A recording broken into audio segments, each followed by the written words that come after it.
Through the tools of pillars of our Zoom, viewers and December, we, the Indigenous Peoples, walk to the future in the footprints of our ancestors, from the smallest to the largest living beings, from the four directions, from the air, the land, the waters, the mountains.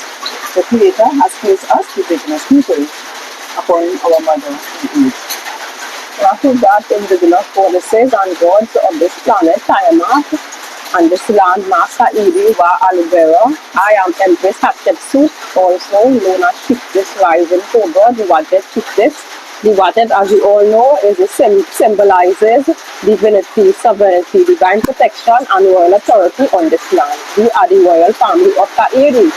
Right, so today what we are doing is reading this book here. Let's set the record straight. Right, it is authored by Nayya, Malachi, Zodok, York L, Chief Black Eagle, Thunderbird, of the Seminole Creek Washita Mound Builders. Right, and this is a picture of him. Right, to the book. So this is the introduction. This you should know, that whenever any form of government becomes destructive of these ends, it is the right of the people to alter or to abolish it, and to institute new government, laying its foundation on such principles and organizing its power in such form as to them shall seem most likely to effect their safety and happiness. Second paragraph of the Declaration of Independence in Congress, July the 4th, 1776 AD.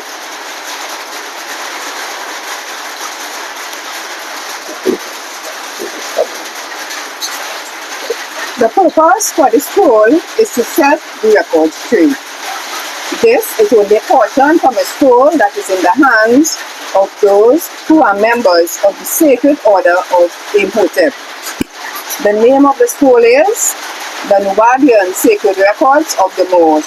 It is a sacred book that is only for those of the elite ones chosen by the Supreme Grand Master himself, to receive the overstanding of those things which are merely understood by those who think they know.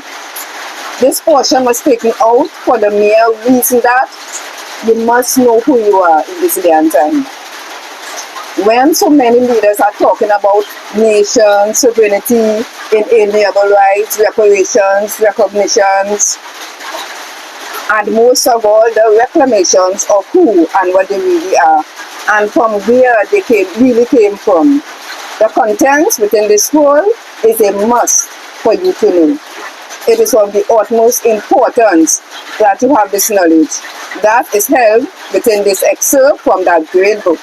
The title of the book, Let's Set the Record Straight, is so named because there are many records, tales, stories, fables, and downright lies about us as a people. And I can go on and on, that have been written or told on who the people of color are, our origin, our story, as opposed to stories told about us, referred to as history, etc. You have heard the many stories on where you came from, and they were just that, stories. Never before has anyone taken the time to gather all of the facts and set the record straight. However, many of our leaders, both male and female, talk on these subjects. We call everything, we Africans, we Muslims, we Asiatic, we Aborigines, we Saracen's, we Kemites, we Moabites, we Moors, we Negroes, we Afro-Americans, we Nubians, we Yoruba, we niggers, we Spades, we colored, we Ethiopians, we Rastafarians, we black, Jews, we Israelites, Church, we the tribe of Shabbas, we the nation of Islam, we Answers, we Native Americans, we West Indians, we 5%ers, we Hispanic, we Latin Americans, we Christians, we Jehovah Witness, we the Seventh-day Adventists, we Freemasons, we Hagarians, we Elk, we Shriners, we Ashantis, we Igbos, we Caribbean, we Puerto Ricans, we English, we Americans, call ourselves Ishmaelites, Israelites, and this list goes on and on and on.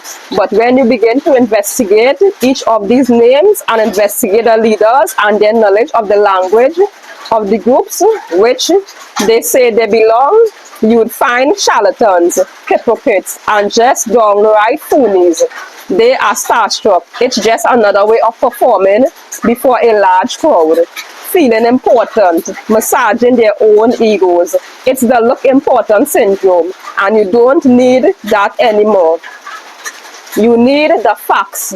You need your leaders to do research and to back up everything they say with documents, not just sound good. Make them produce documents to prove it. If they tell you that you are from the tribe of Shabas, make them prove it with ancient documents, pictures, slabs, carvings, engravings, records, documents, scriptures, and you'll find in most cases they can't do it. Within the contents of this book, you shall know the facts about your place on this planet Tiamat, now called Earth, and even beyond. The origin of your story, where you came from and what you are today, the origin of the Moors, the Islamic movements, the Olmec, the different Native American tribes, in particular the Washito, because the author of this book is a descendant of the Washito. The slave trade, the desert Arab, and his desecration of the religion of Abraham and his propagation of a new religion called Muhammadism, the sacred societies, and from whence they derived, and many other subjects will be expounded in this book. Read it with an open mind, study it, research the facts, and then assimilate it. Who is Malachi Zodok L? Answer: Dr. Malachi Zodok is simply York. According to his birth certificate, he is a descendant of Ben York through Old York, referred to as Yusuf Ben Ali, a Malian Mo, as well as a Seminole from the Yamassee Native American tribe of Mound Builders. Affiliated with a Washita, we call him the Supreme Grand Master Nayya Malachi Zodok L of the ancient and mystic order of Melchizedek. Number 19, in Eatonton, Georgia, where the Eagle Rock Mound is built by our own ancestors. Why we are there? A mystical, sacred fraternal order that protects the secrets of their tribe, the Yamassee, their language, their culture, which links back to the Moors and the Nuwbuns, to what is called Egypt, and it's called Nuwbun. He has been known to us by many names over the many years. His religious family ties to Nubia in Sudan give us the name Isa Abdullah ibn Abu Bakr Muhammad, given to him by a Moor named Sheikh Ahmad Dawood Faisal of the Islamic Mission of America on the date the 21st of June 1957 AD, when he was 12 years old.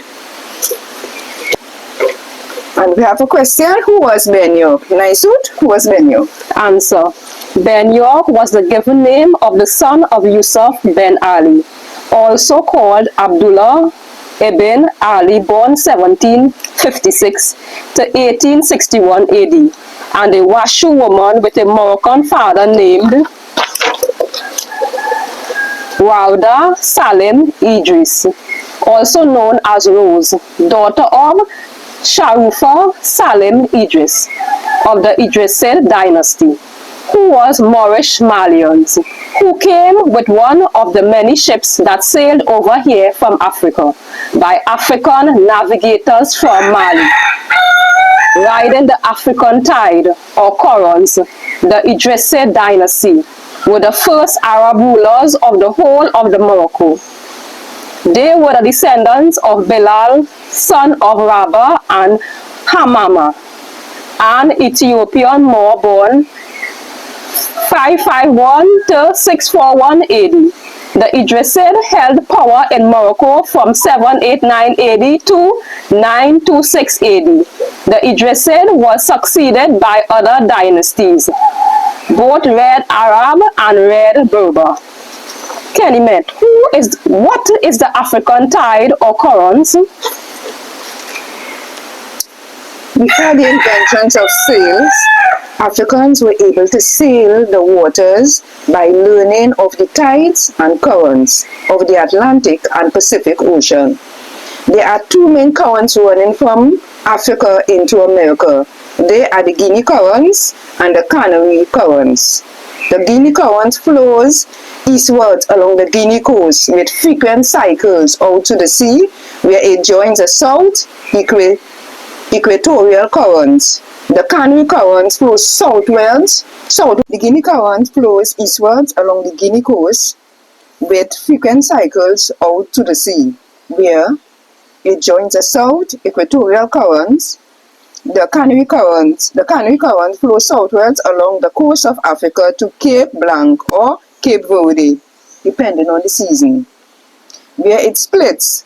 One branch continues south along the coast, the other branch flows into the Atlantic and becomes the North Equatorial Currents. This strikes the American coast in a broad band from the Guineas through the Antilles. The strongest part of this current runs along the coast of Venezuela from Trinidad to the Guayana Peninsula. The coast of Senegal and Gambia was a propitious region indeed, for this was the Atlantic border of ancient Mali. It was one of the Senegal River into the Atlantic that a fleet of Abu Bakari, half-brother of Mansa Khan Musa, sailed from the West Indies. Banyok's father was of the Idrisids. So you all can understand, right, why people, before the continental drift, it was either the sails or your walkover, right? So it wasn't really like a hard math or anything for people to understand how the people from the different tribes reached in Trinidad. You understand, from the as they say, the Red Arabs, the descendants too, and the ancestors of the master teacher too. Those of you'll understand where the Treaty of Peace and Friendship come in there with the Arabs from Morocco as well. You understand? And they as well ended up in Trinidad through the currents, because that was one of our talents. Kairi, Trinidad, Kairi misnomer Trinidad. And that was one of our talents. You understand? Sailing the oceans, sailing the coast, and that's how, as you say, the facts here that they end up in Trinidad. Yeah, and to add to what Kenimet is saying, we indigenous to this whole planet. So we suggest travel. We travel and get traveling all over because the planet is ours, right? Tiamat now called planet Earth. Who are the Idrisids? Answer. The Idrisids were the earliest Islamic ruling dynasty of southern Morocco and Mauritania, who came into Morocco before the invasion by the Dogon Malians and the Senegalese in 1727 AD. The Dogon tribe of Mali produced many early sailors, such as Mansa Khan Musa, who sailed over to these shores in search of his half-brother Abu Bakari. Same father, different mother, who dropped Islam and sailed here to America in 1311 AD and mixed in with the Washita tribe as Olmecs, originally from Nuwbun, before they tied into the vines. When Abu Bakari, the half-brother of Mansa Khan Musa, arrived on the shores of America, there were already Nuwbuns, which we all know as the Olmecs, here from Nuwbun of southern Sudan. The original 9-eta woolly-haired beings, not the Nubians. The Olmecs are also referred to as the rubber people. They came here before the continental drifts by coming from the ancient. They came here before the continental drift by walking over here millions of years ago and setting up what is called Atlantis, coming from the ancient Mizraim language of Ashuric branch of the Kushite language, which can be found in Arabic as Atlan, from the root Atla, meaning to vacate, vacation, or travel to another place. So they named the place Atlan, which is dual in Arabic, explaining one for South America, which became a Mexem from Hexion and Aksum, the one for North America, which was Atlan. Kenimet, where did the Nuwbuns come from?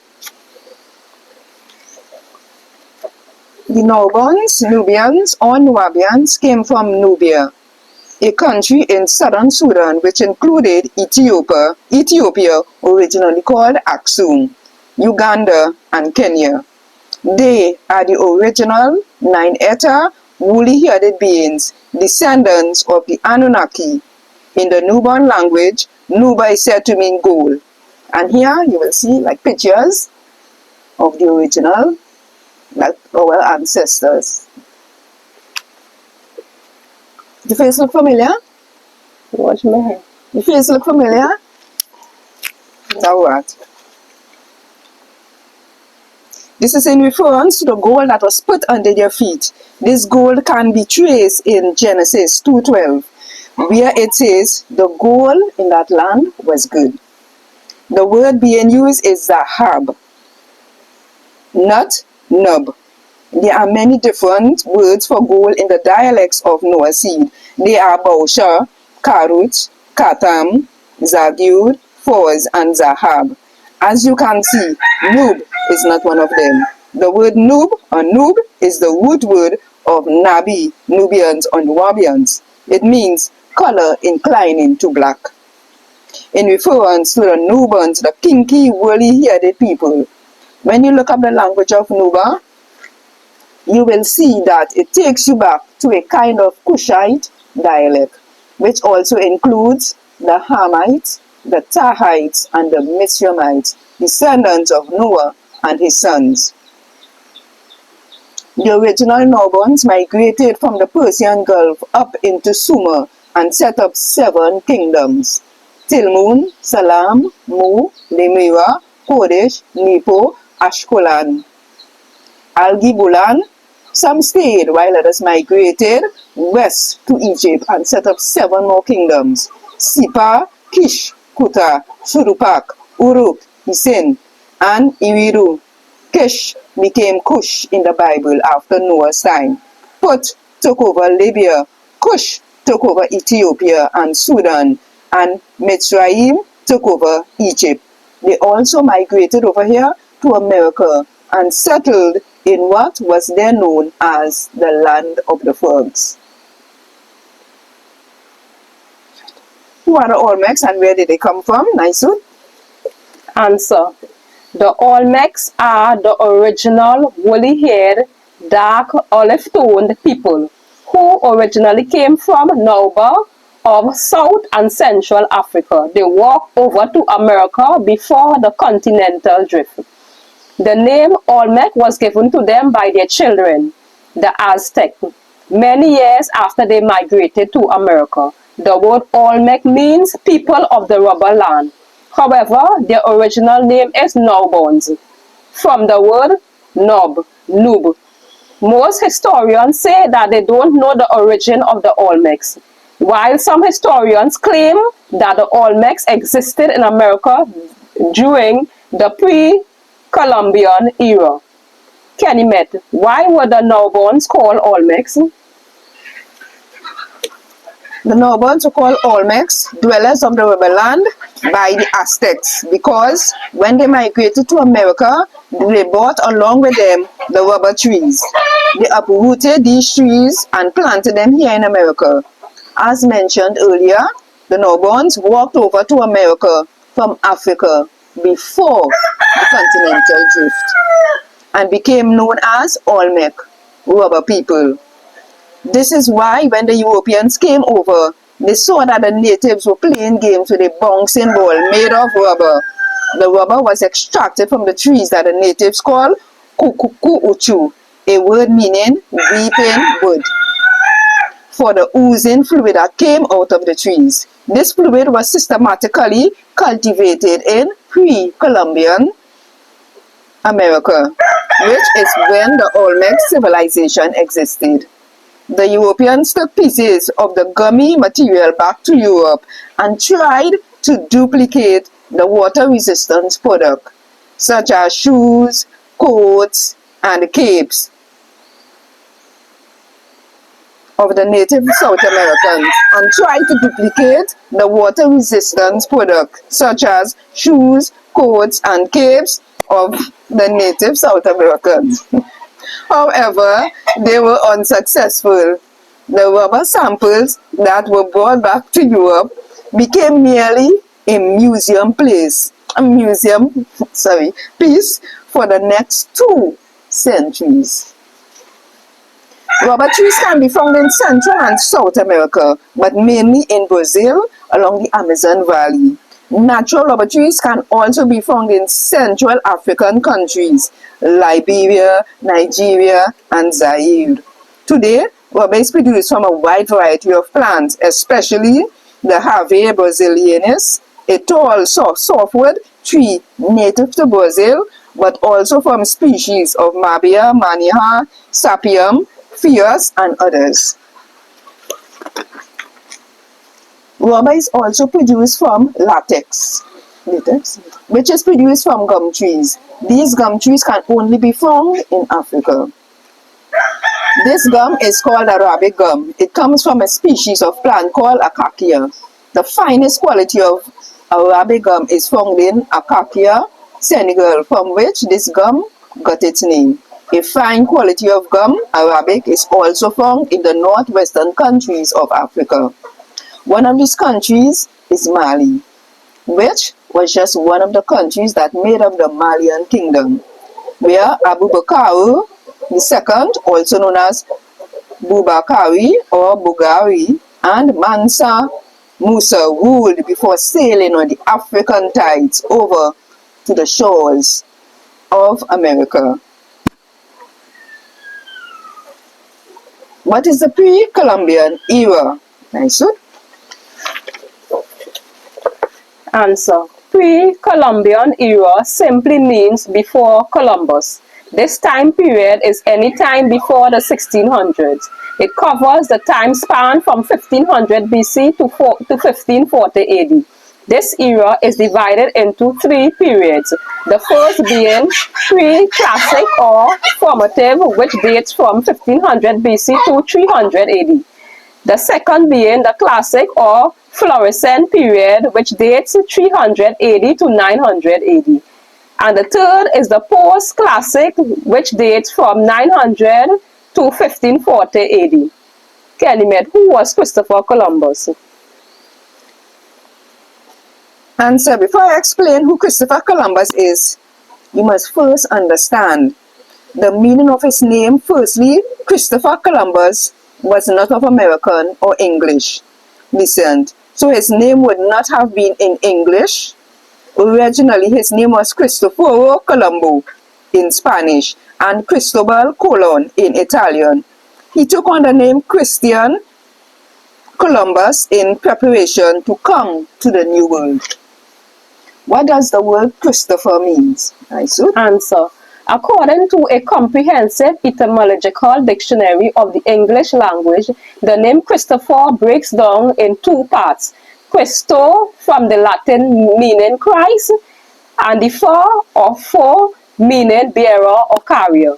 Christopher comes from the ecclesiastical Latin word Christophor, from ecclesiastical Greek literally meaning bearing Christ, which again proves he came to this new world with the intent of establishing Christianity.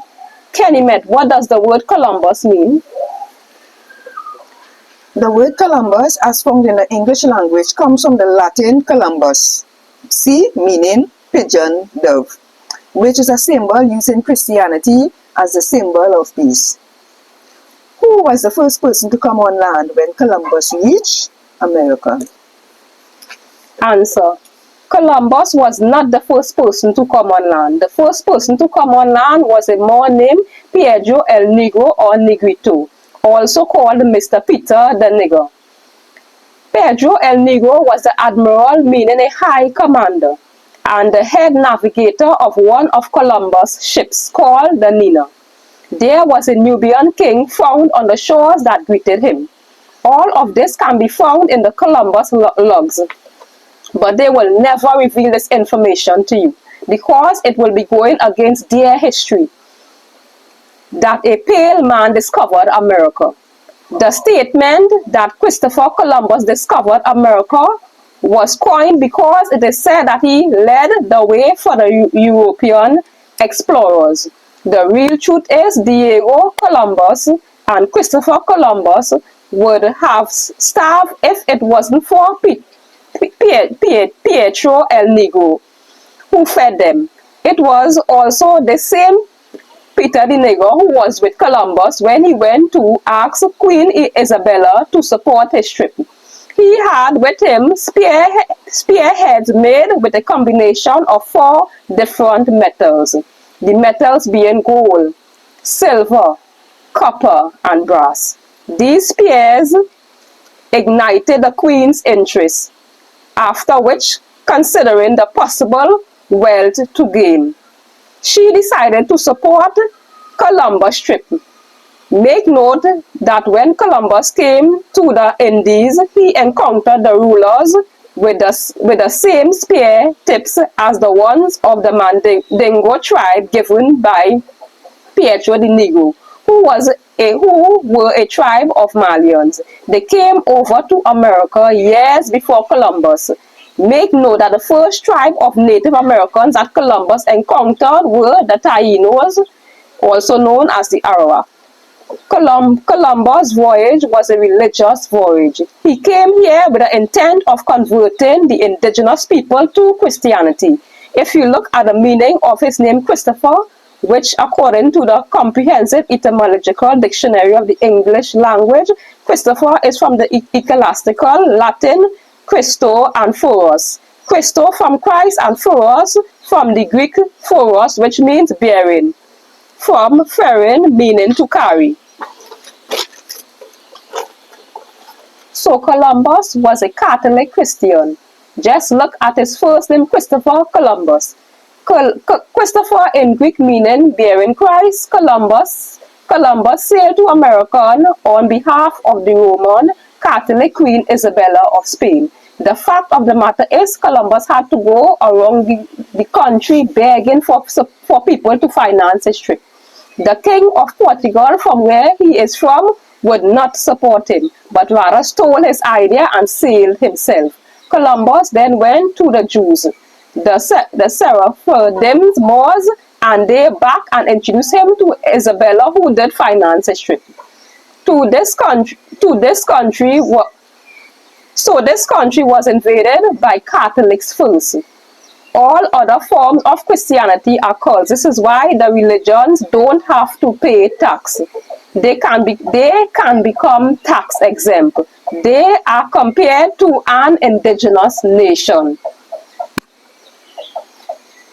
That's because religions came here before the government, but let us don't forget the indigenous people was here first, but it's saying here that the religion came before government, and the government was set up for you. The laws of the state does not apply to them like an embassy. A church is a sanctuary for its registered members. They converted some of the indigenous people and then set up a corporation. This corporation was with the states or settlers that came later. The word corporate is from the Latin corporatus, past participle of corpore, meaning to make into a body, from corpus, meaning body. The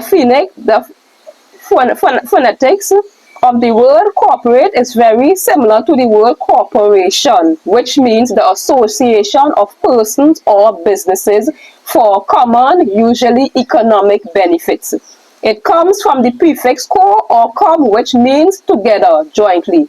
The operation, which comes from operate, from the Latin upper, from opera, meaning work. So the corporation government came after the religious corporation, and these religious corporations are treated as an indigenous nation.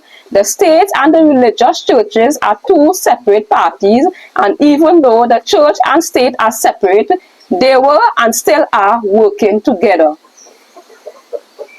Question: how do you know that they work together? You know this because when you get married, the priest or pastor passes you on to the church. When he makes the statement, the powers invested in me by the state of Nevada, I present you husband and wife, and the state comes in between you and your spouse. The same things happen in a baptism ceremony. You are issued through the state, and this is why in custody fights, whichever one of you is doing better with the state becomes the one with the better end of the fight, becomes the ward or is rewarded custody to the children. If you come out losing, the state has to give you permission to have visitation rights to a child that you give birth to. This is making it clear that somewhere along the line, you give yourself and your child to the state. And this happens during baptism or marriage ceremonies. The state is the malevolent side and the religions is the benevolent. The church acts like an embassy or sanctuary. It is like a Native American reservation where they are tax exempt and they don't fall under the same laws as you do. For example, if there is a British embassy in this state and a British person commits a crime and runs into the embassy, then the state can't do anything to him or her. They would have to wait until he or she comes out, or they would have to get permission from the ambassador of the country to trail that person. Not long ago, it was the same way with the church. If you run into a church or sanctuary, then no one can touch you like the Vatican and the Catholic Church. They are their own country. A church is its own entity and does not fall under the state. They do not pay taxes, and this is why all those black churches were burned down, because the people within those churches had been tax exempt numbers, and they weren't paying any taxes for anything. Everything they did was under the church, which means that the state could not do anything to them. They had no control over them. So when the churches were burnt, they had no choice but to go back to the state. A good Christian has a job. The goes and donate to the church, and at the end of the year, if you're eligible, you receive some money back. It is all about economics. The economic system of this country is set up through the church, because if you are a Christian and you believe in God or Jesus being born on Christmas, then you celebrate Christmas, which means the buying of gifts, trees, decorations, food, etc. The same thing with Easter. You have to buy candy and bunny rabbit and eggs, etc. It all boils down to money. If you believe in Thanksgiving, you are celebrating this union, this corporation, and you are celebrating the fact that Columbus, the Christian, came over, claimed what wasn't his, and set up a corporation. There is also Valentine's Day, Mother's Day, Father's Day, Halloween, etc. So the church and the states are working together. Did you know at one point, the baptism card was just as powerful as a birth certificate? You could actually go and get your driver's license with your baptism paper. Now think, if they were separate, how was that possible? They set up the system, and if you join religion and you don't fall under their principles, then you become a cult. And they call the state on you. Religion is here to feed you to the state. It's a big racket. The church has to be incorporated, but it doesn't pay tax. Religion is an independent people. Every church is an embassy.